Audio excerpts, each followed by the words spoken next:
আমি তো বললামই, তাই না?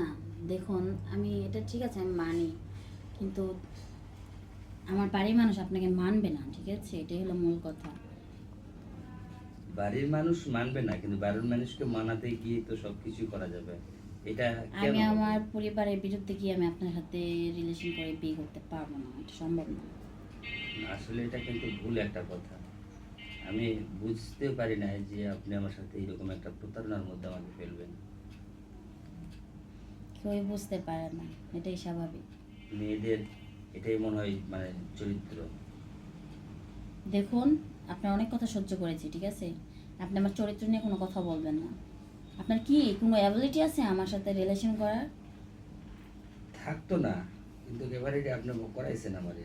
আপনি যদি বলতেন ওই সময়টা, তাহলে তো আমি আপনার সাথে কিছু কথা বলতাম না, আপনার সাথে জড়িয়ে যেতাম না। কিন্তু আপনি নিজে নিজে একটু চিন্তা করে দেখেন তো আপনি কি করলেন।